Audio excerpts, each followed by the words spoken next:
If you want to see something interesting, this is a mirror. This photograph was taken by a paranormal researcher out of England, Ian Varrow, and he is with Residential Hauntings. They do a lot of private cases, but if you look in the mirror, you'll see several different ghost figures. You'll see one larger image of what appears to be a female. You can even make out the eyebrows, everything. Also, you'll be able to see other figures in here. You'll be able to see the spirit of what appears to be a little girl wearing swimming goggles. Also, you'll be able to see the spirit of a man, uh, which you can clearly make out the face of the man in there. But what I found interesting that Ian didn't see at first, because he just recently took on this case, is actually there's a face, a screaming face in this mirror as well, which oftentimes represents a demonic entity. Now we know that mirrors can be used for scrying. There's been a lot of horror and ghost stories that relate to mirrors, and there's a lot of communities that won't even have mirrors in their homes. And there's a lot of people that after funerals will cover mirrors. So definitely mirrors have definitely been associated with the paranormal in many different communities, although in recent times these seem to be forgotten.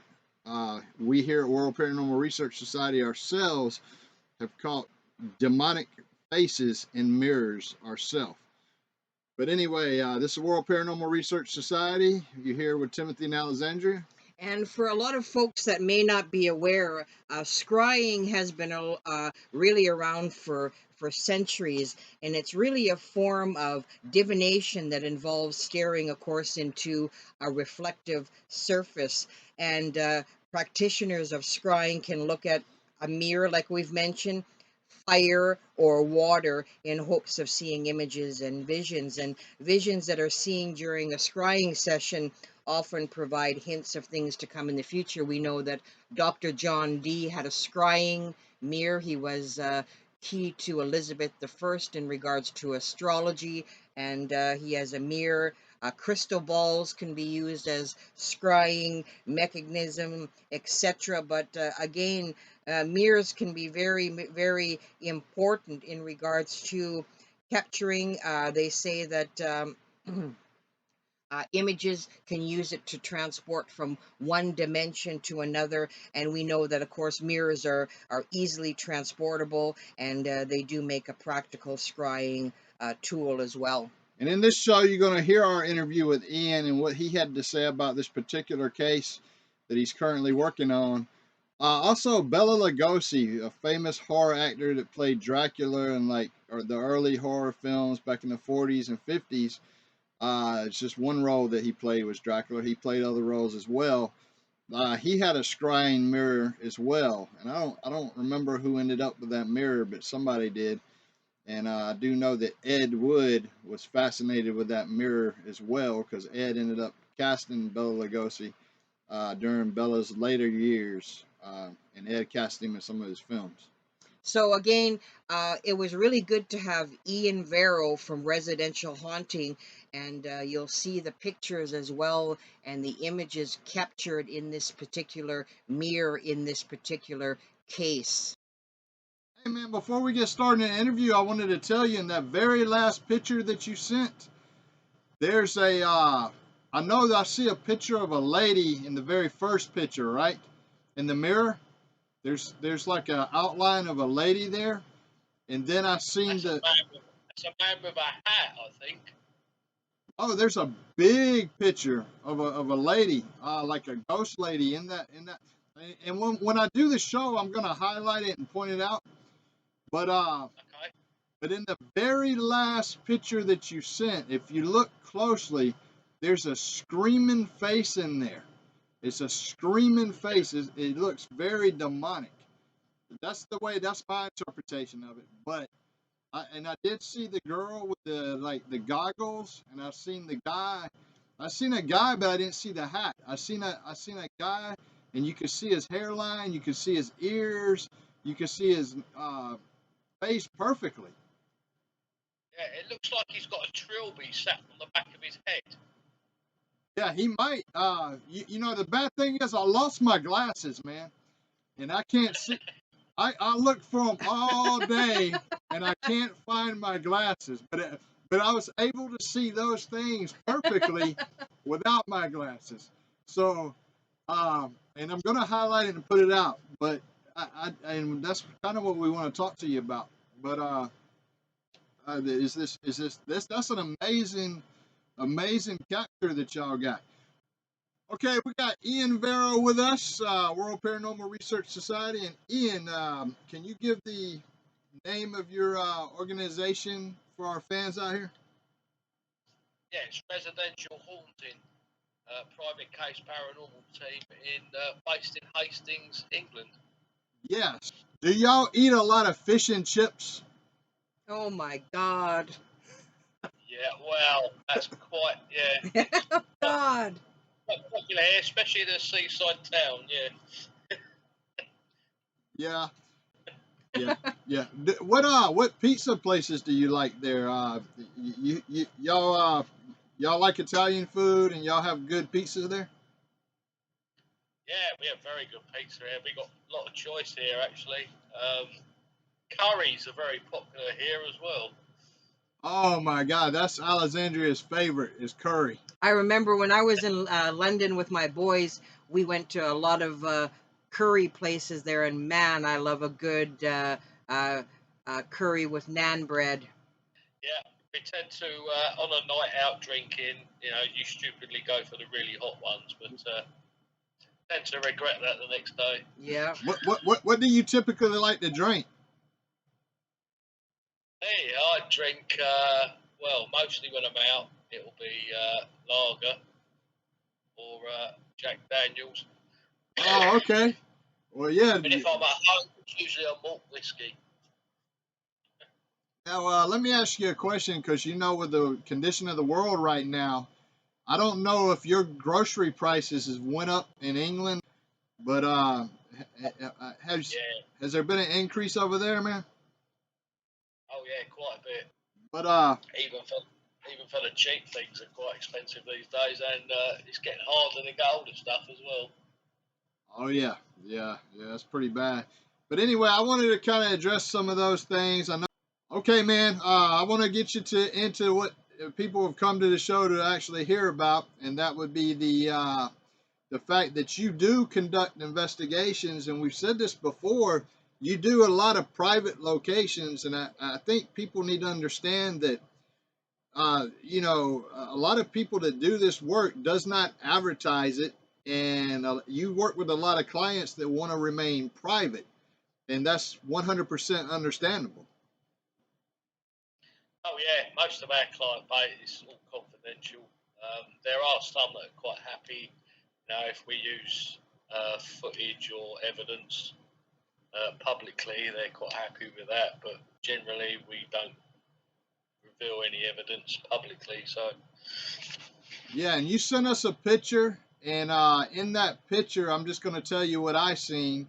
I seen right off uh, with the lady, she's sitting on the couch, but right above her, there appears to be a large image of a ghost female in there that I could see, and then I seen a little girl. It looks like wearing a swimming goggles, and then I seen a gentleman, and we're gonna highlight that better in the show here when the show is released here. But I also seen in there a screaming face in that very last picture that you sent.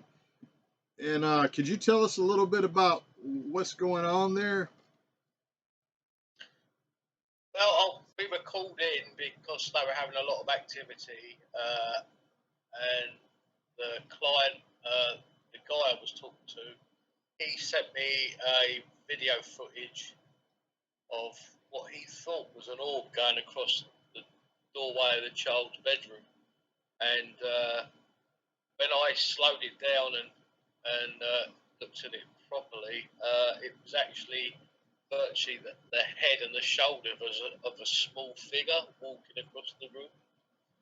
But on first looks, it looked like a couple of orbs, but they were too uniform. So I slowed it down, had a look, and basically looked like the head and shoulders of a child walking across the bedroom. So we went over there. First off, we got information from a male, gave his name, and then he went very quiet because he obviously realised we were there to obviously deal with him. You said a woman in the mirror. It doesn't surprise me because we actually got communication from a woman as well. Yeah, because in the mirror there, if I'm looking at it, the picture wise, I seen right on the right hand side of a woman, and to me it looked like her hair was sort of maybe even from Victorian times or whatever, the hairstyle that I could see the image on here, Ian. Yeah, we did presume there was a female there that was connected with the female client of the house. She was trying to get a name. I think we got the name Anne in the end. And our medium also picked that name up. But the guy, I think he was attached to the male of the house, obviously from a while ago. He went very quiet once he realised that we didn't want him attached to the guy. So we would get more information from the female than we were him. So. And you know what, man? And I want to kind of put this in perspective because there is a lot of skeptics out there, but just so people can understand, if you look at the first picture with the ladies on the couch, and you look right above her, and I'm going to highlight it again in the show, where you see there's a large female appears to be a ghost. There's no way that could be a reflection of somebody that would be standing in front of the mirror. And just so you can give people a perspective, there was nobody standing in front of the mirror that was a female or anybody with swimming goggles or anybody like that. It's not a reflection of anybody, but you know that there's going to be skeptics. Yeah. Basically, the only person that should be reflected in the mirror is me because I took the picture, but I'm not even in the mirror. Yeah, and if you look at the pictures, there's no way, because it's very transparent. You can see that there's that you can see through the images. That the images are there, but they're not solid. They're translucent. They're translucent, and so and they're very great images. Again, I see there. I see the lady. I see the girl with the swimming goggles. I see the gentleman, and I see what appears to be a demonic entity or face screaming. And I'm going to highlight that in this show as well, so it can be better pointed out. But did you feel like there was any evil energies in the home? There was definitely something very strong there. We sussed it out the minute we walked in. I'd actually taken our apprentice, he's only just turned 16, and when we walked into the front room, he actually looked at me and went, "What is that?" And I went, "That's strong, isn't it?" So even he picked it up on his first outing with us. So whatever was there was on you the minute we walked in. So Yeah. We'd be interested to hear the follow-ups on that one. I know that, again, you keep a lot of stuff private for your clients, but when you go in and you do more on this location, we'd definitely be interested in hearing a follow-up on it. And man, when I seen that picture, I said, man, I want to buy that mirror. yeah. You know, I mean, I got enough spirits living in here with us, so I mean, I don't need any more. But hey, you know, that mirror is something about that mirror, man, that I think it's worth the effort to try to buy it at some point. But we had a case probably about 5 or 6 years ago, and there was a mirror in that house that was the cause of the haunting. And you'd have loved that one because when we asked her where she got it from, she said, "Oh, I a friend of mine gave it to me. It came from an asylum. I said, "Why have you got it in your house?" Oh my God. Oh man. Oh jeez. Yeah, that's crazy. So, just for some of our listeners out there too, Ian, I know various paranormal investigators have different opinions and different takes on mirrors. So, what's you and your team's take on what mirrors are capable of?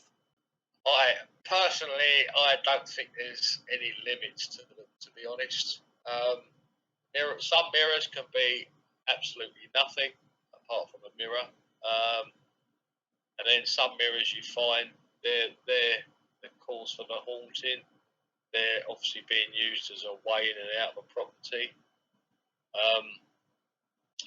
And we've had a couple of cases in the UK recently where mirrors being opposite each other has caused a hell of a lot of activity in a house. So,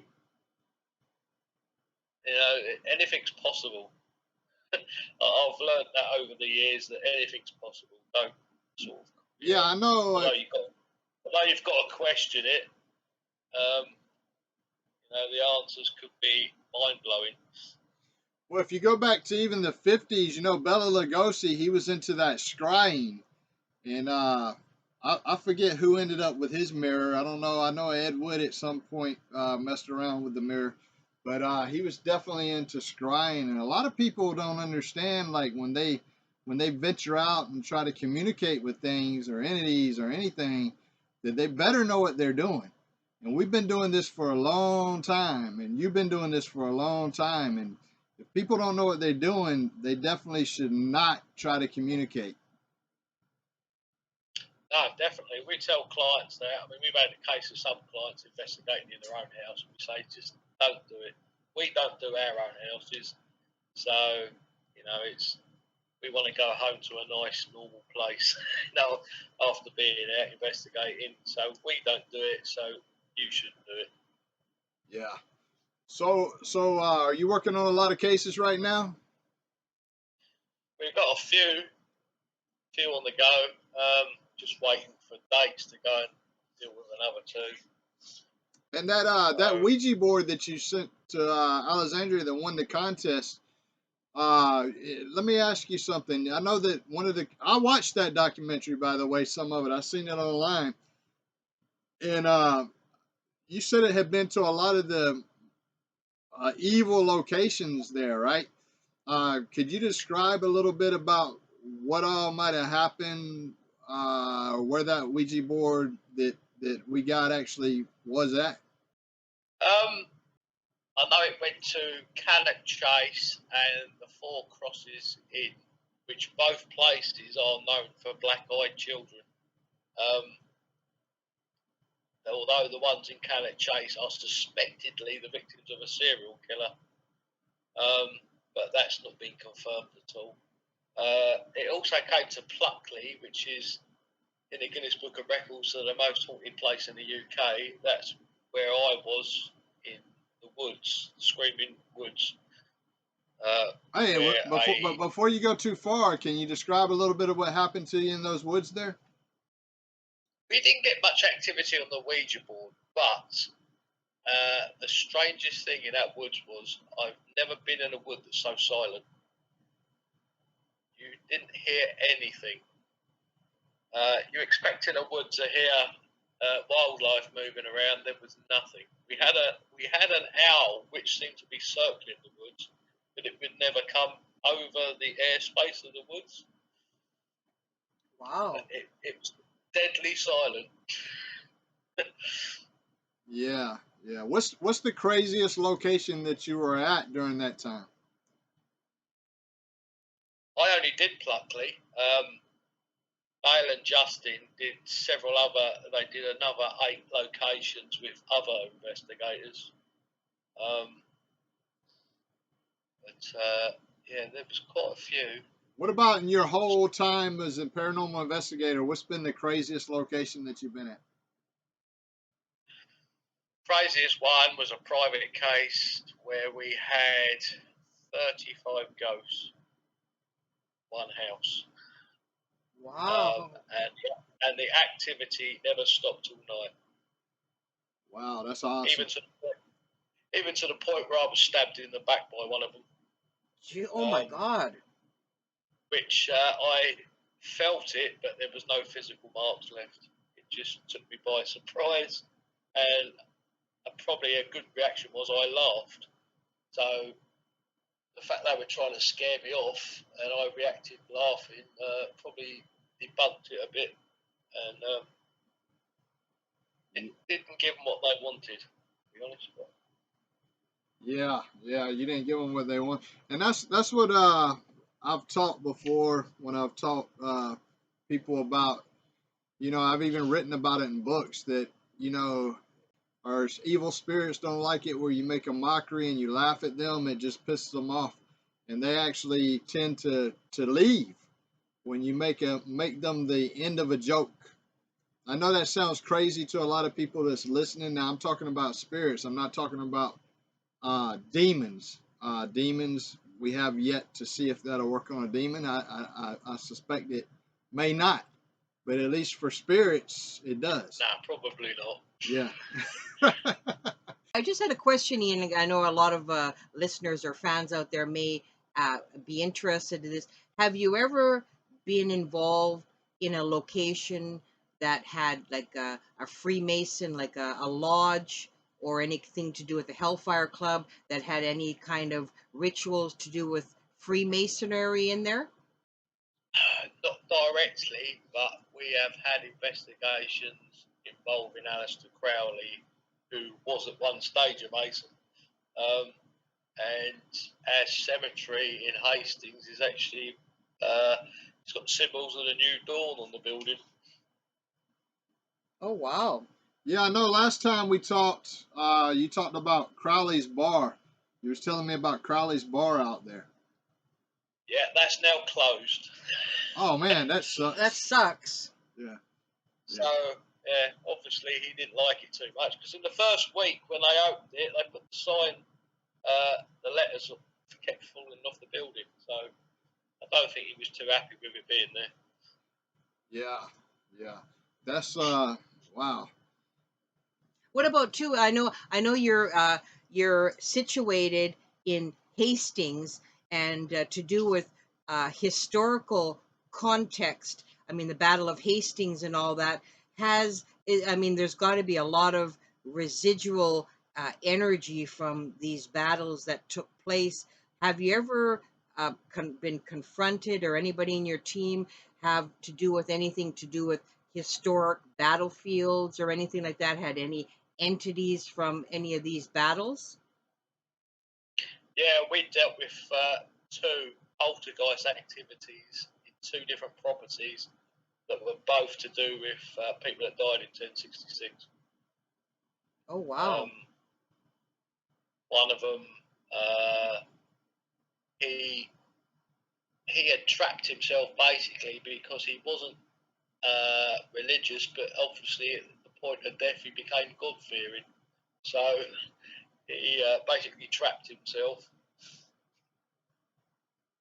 Let me ask you this question. Oh man, I can't even get the question out here. All right, so we know that you've been doing this for a long time. What other than this one location that you're currently working on with the mirror, which we're kind of excited about that one, I kind of wish that you would actually video and put it online for everybody to see. But I know your client may not want that. But is there any other locations that you're currently working on as well? Well, we've got two, but I haven't actually done the basic investigation yet to start them off. I met up with Brian J. Cano last August in Nottingham, and we did crime and punishment weekend at two prisons and the High Courts of Justice, which was quite eventful. We actually had a full-blown, well, it wasn't a full-blown, it was a shadow that blocked the lights out in a gallery in the main court at the High Courts of Justice, which was twice it walked across the gallery and blocked the lighting out. So Wow, that's awesome. Hey man, and like you, we look forward to stuff like this, and that's one of the things that irritates me about a lot of the TV shows that you see on television is that they'll get to a location and they'll have to act, they'll have to put on a performance like they're scared. But as you said when earlier, when in that story where you were stabbed in the back, you laughed it off, and like for somebody that's been doing this a long time, it takes a lot to scare you, and so you're kind of expecting this, like you're expecting to encounter things, and I'm just so disappointed with the way our field is being represented on television because it's become more of a performance and theatrics than it has been about the research. We've turned down 3 production offers ourselves to be on television because we are so much into the research. And basically, when you look at a lot of these conversations where they want you to come on television, they they want you to act scared. Now, I'm not, there's no location. I've only been scared out of all the years I've been doing this. I've only been scared one time. And at this point in time, there's nothing that I think that I could come across that would scare me because I'm expecting it. I'm here to see this, like we're doing the research. And so, how do you feel about the way a lot of the television networks are representing what we do in the field by putting on all these theatrics? Yeah, I mean, here in the UK, we're very much in the same peace of mind. It's become too much of an entertainment thing. I mean, there's shows out there that are staying away from that, but there's too much entertainment on YouTube as well. It's becoming, when you go to an investigate, even when we go on public investigations, members of the public turn up and they're expecting this whole production. And when you only get, probably 5 bits of evidence in a night, they wonder why we didn't get more. But that's the truth of it. That's how it actually happens. But as a paranormal researcher, one piece of evidence is worth that's great. Any piece of evidence you get, 5 is a lot, Yeah, I mean, you get 5 EVPs in a night, maybe. Out of the whole evening, which we might be there for like 5 or 6 hours. That is just normal. You don't have things move around the room all the time. And many of these places get investigated so much that, the ghosts, they're not performers either. So the ghosts are getting tired of it. yeah, exactly. It's, yeah. You don't get everything all the time. Yeah, exactly. Hey, let me ask you something. As you're talking about EVPs and stuff like that, and we've caught a lot of EVPs. And what I want to touch on is something that you were saying, where people are disappointed if you only get 5 pieces of evidence. I mean, it's a shame because it's so exciting just to get that first one, just to get that first piece of evidence. And then, yeah, you want more as a paranormal researcher. You want more, and a lot of times we get more, we get way more. But then, the crowds are expecting, like you said, this theatrics, this whole production. And if you're really into it for the research and really into it for the experience, then you're gonna want to be appreciative of what you do get and not be disappointed, because it's like fishing, man. You can go fishing all day and not catch a fish. You can go ghost hunting all night and not get anything. It just depends. Exactly. Yeah. But what do you feel like the worst time frame, like for us, what we found in the field is like 9 p.m. is the most active time that we found for spiritual activity. And we do them all night long. We'll do an investigation all night long. What do you feel in your area has been the most active hour of the night? Oh, that'd be hard to say actually, because we've had EVP evidence during the daytime. But I wouldn't put it down to an actual time. I guess it's not particularly the time; it's whether they're actually about.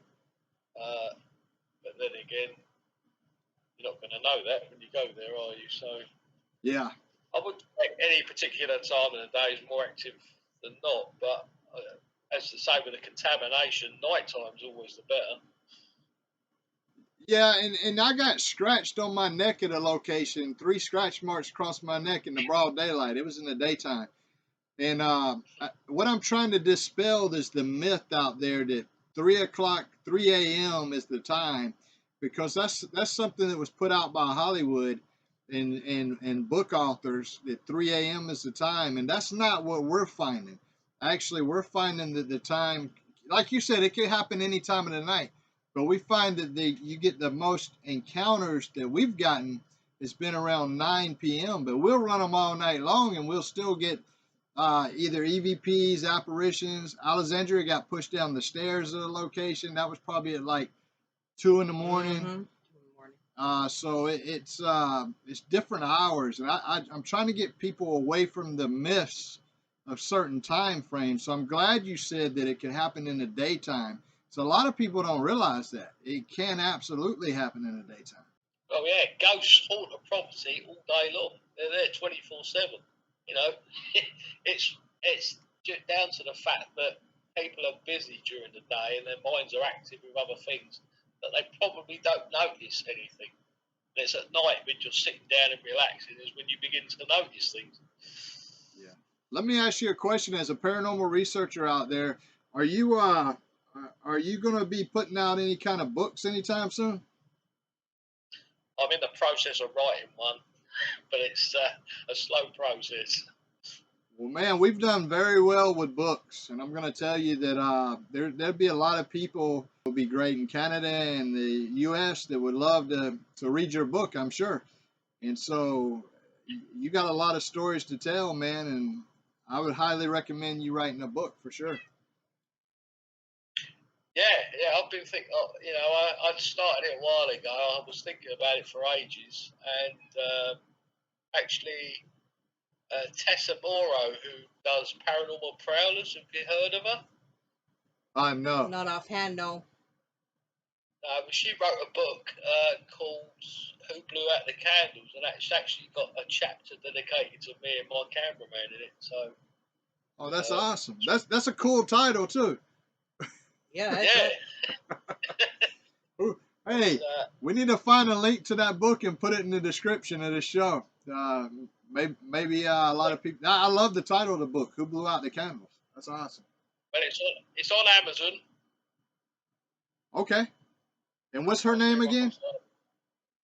Tessa Morrow. But if you look it up as Paranormal Prowlers, Who Blew the Candles Out. Okay. Yeah, that's awesome.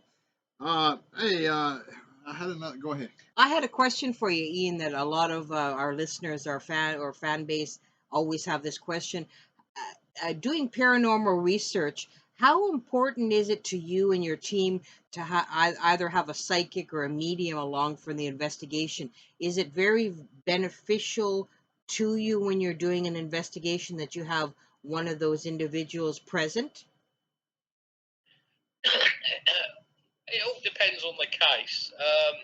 If what's there is not being very vocal through the equipment, then yeah.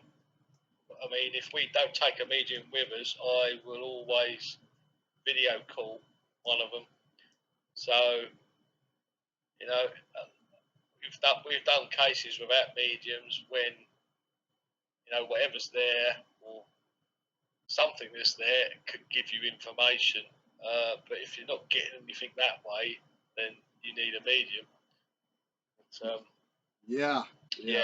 It's always helped us out having one about. Yeah, I agree for sure. And because I know there's one, I can't even remember the name of the whatever it was there, where and to me, I would never dream of suggesting that somebody use yoga to get rid of some kind of paranormal. Hey, we heard that on TV, and somebody went to, this is the theatrics of television again. They had a show on there where somebody went, and they said there was demons in the home, and they recommended that people do yoga to get rid of the demons. I said, this is the most absurd advice that I've ever heard in my life. I don't get it. Okay, yeah, I can just see the Catholic Church sending people out to do that. This was on a high production television show, man, and this is again stuff that frustrates me. Now, do you have any like if somebody lives out in your area and they want to come see you at a public event or anything? Are you doing any public appearances anywhere? There is Sage Paragon, which is up in Combe Abbey in Warwickshire. Chances, I've yet to see if I can get there this year, but it's a very popular event. Yeah. So hopefully. Well, I just think, as you were saying, the paranormal fields, we've been saying in the UK as well, the paranormal field is taking a bit of a beating at the minute, and a lot of people need to forget about the entertainment and get back to looking for the truth and helping people. That's mainly what most of us are in the field for, that are genuine. So that's what we need to get back to. And like you said, we're taking a beating right now because of Hollywood. Matter of fact, we did an interview with Andrea Perron, the lady that they made the Conjuring film about. And yeah. And she said that movie was 90% bullshit. That only 10% of that movie was true. And and a lot of people, I'm surprised that show didn't do better than it did, but people didn't want to hear that the movie wasn't true. They didn't want to hear it. They didn't want to hear the true story from the lady that actually lived in the home that the movie was based on, her family. And so it's very disappointing that Hollywood is twisting stuff, the theatrics. Like it's very disappointing. I agree with you on that. We need to get back to the actual basics, the paranormal research and learning all we can learn. And yeah, I know. With it was the one with the nun, wasn't it? It was the second film. Yeah. Where it was the Enfield haunting. Well, they had very little to do with the Enfield haunting. So the fact that the whole film was about them dealing with it just shows that Hollywood's improvised it, because people over here know what actually happened at Enfield. So yeah, no, and that's the thing. It's manipulation of the truth. And the Warrens, we respect the Warrens. I mean, don't get me wrong. I know before Lorraine died, she sent Alexandria a Christmas present. So we absolutely respect the Warrens, but their stories are being twisted and manipulated. But when I say that on the show, we get attacked in the comments because, oh, you're talking about the Warrens. No, we're talking about how Hollywood and these producers are manipulating things and they're changing things up, and it's just wrong. yeah. The Warrens were very ethical, and unfortunately, Hollywood isn't. Yeah, that's very true. Yeah, that is very true. And well, anyway, Ian, it's been great having you on the show. You have a good one. It's always a pleasure, Ian. Thank you. It's always a pleasure to be on. And thanks for staying up so late to actually do the interview. That's awesome. Yeah, no worries. Anytime. All right, man. Y'all have a good one. Talk to you later. Yeah, see you later. Take care. All right.